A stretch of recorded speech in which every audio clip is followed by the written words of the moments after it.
VAR drama at the Emirates tonight as Leicester are the beneficiaries of the decisions.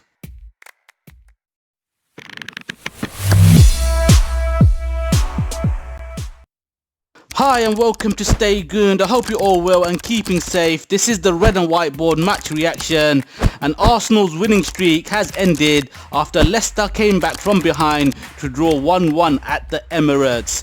I'm really disappointed at the result. It feels more like a defeat. We played some good football in the first half and we should have been out of sight, 2 or 3 up by half time at least.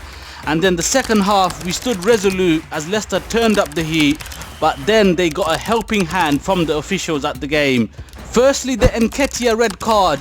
He had been on the pitch for just a few minutes before he made the challenge, and in real time when I saw it looked late and clumsy, but I didn't think it was more than a yellow card.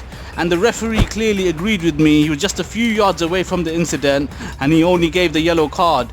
But then VAR got involved, and after they watched it about a million times, they still couldn't make up their minds. Surely that means it wasn't a clear and obvious error by the ref if after watching it so many times over and over again they still couldn't decide if it was a yellow or a red.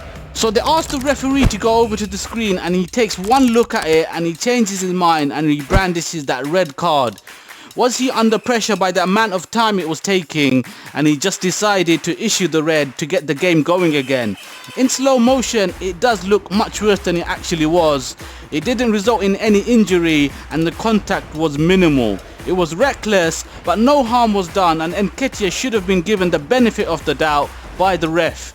That's the old-fashioned way of refereeing, because on this occasion VAR passed the buck. But they have to follow the letter of the law apparently, so why didn't they do that for the Vardy goal?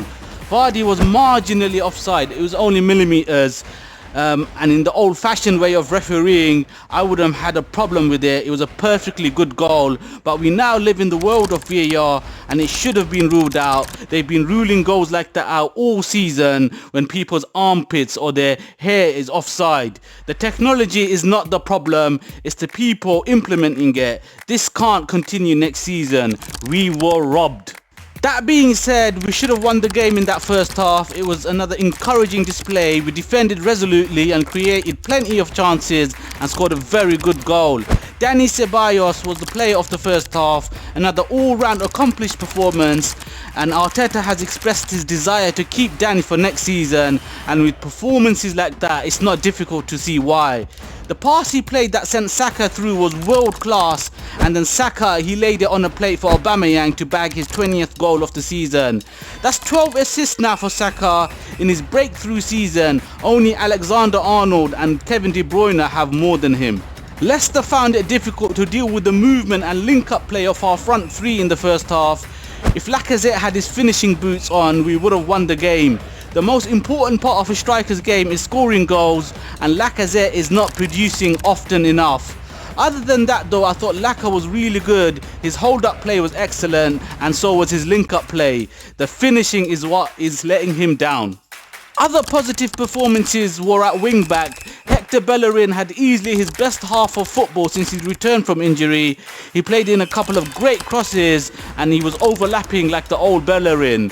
Tierney as well was excellent getting forward down the left, and he fizzed in a couple of dangerous balls into the box, and if our strikers were more alert it could have resulted in a goal or two. In the second half we dropped too deep and allowed Leicester to take control of the game. Arteta made the changes after the drinks breaks, and I thought that was going to be like the Wolves game all over again, and maybe it would have been if Nketiah wasn't sent off so soon after coming on. Whatever plan Arteta had went straight out the window. I felt at this stage Nicolas Pepe should have come on. Leicester were pushing onto us and I think Pepe would have been able to punish them on the counter-attack. Aubameyang was tiring and he was isolated.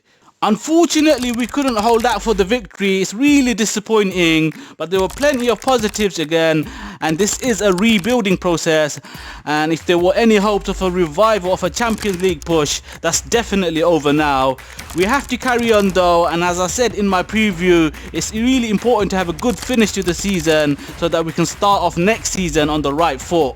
We still have the FA Cup to play for too, so maybe there's a trophy waiting for us.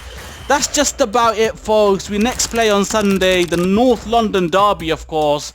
We've got a bit of a break now, 5 days. We haven't had a break like that since the restart. Thanks to everyone for watching. Remember to subscribe and hit the thumbs up wherever you are in the world. Stay safe and stay gooned.